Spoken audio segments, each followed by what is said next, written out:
What's up, soldiers? Your boy Chris vibesing it up in the kitchen. Not a traditional Caribbean recipe. However, it is fall moving into winter. The place cold. So I'm looking for something to warm me up. And Indy, who is a huge fan of mashed potatoes, she's always requesting from time to time, Dad, forget the curry, forget the stew, forget the jerk, hit me a little mashed potatoes now. So this one goes great with mashed potatoes. It is a stewed beef, again, not Caribbean, but you're gonna love this one. It will not be posted on the website, being it is not traditional Caribbean. So if you're looking for the ingredients and everything else associated with this recipe, down in the description down there, I'll have everything for you. Let me cook, man. I've got my saucepan on a medium heat. Just gonna go in with a bit of vegetable oil, so about a tablespoon or so of vegetable oil. And I've got my stewing beef, so pretty much the cheapest cut of beef you can get. And I'm just going to go in with those pieces of beef in there.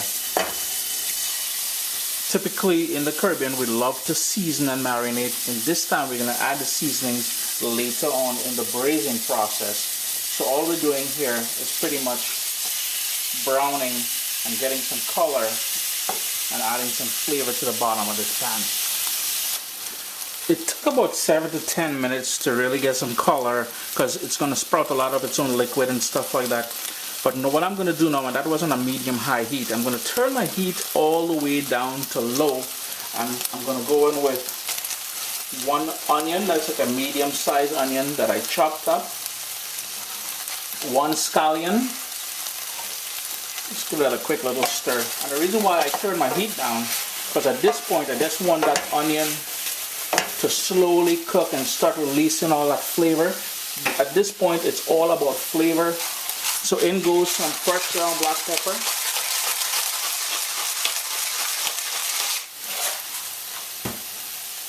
My pronunciation nemesis, Leon Perrin's Worcestershire. Yeah, man. A couple spurts of that. I've got some parsley straight out of my garden. And I've got some fresh thyme. So all I'm going to do is put those nice leaves in there.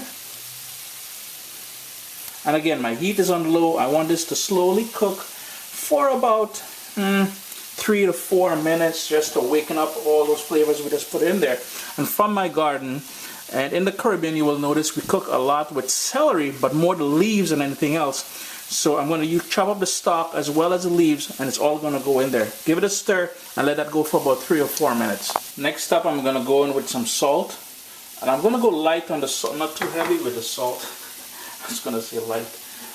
Because I'm using beef stock in here, and the beef stock will have a lot of sodium in it already. So turn my heat up, medium high now. I'm going to go in with one chopped up tomato.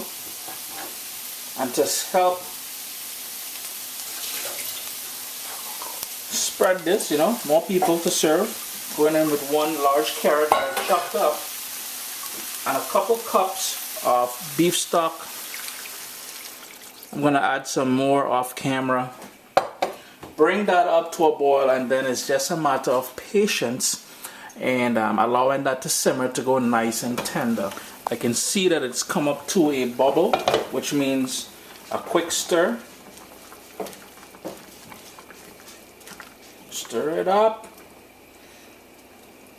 Turn the heat down to low, all the way down. Put the lid back on and let that slowly cook until the pieces of beef are fork tender. It's been about an hour and 15 minutes now, depending on, to say the age of the beef that you're using. It may take longer, as well as how big the pieces of the beef are. Now you will notice I have a lot of gravy here. I just want to thicken it up a little bit, because a little bit runny though, it is nice. Taste it for salt, adjust according to your own taste, because your taste will be a little bit different than mine. My heat is still on low. I'm just going to clear a little area in the middle here, and I've got here a teaspoon of cornstarch in about 2 or 3 tablespoons of water. Just going to add it in there. I'm just going to turn my heat off, and I'm just going to mix that up just to thicken up that gravy, because Indy, this is Indy's dish. She loves this with a mashed potato, so you want it nice, thick gravy to go with that. Chris here, CaribbeanPot.com, not your typical Caribbean stewed beef. But here, man, this thing here, it real banging. Trust me on that one. Always a pleasure to have you guys here in the kitchen with me. No Caribbean sunshine, nah, no pepper in this one, not no fire. But you're gonna love it. Try it, man. Bless up.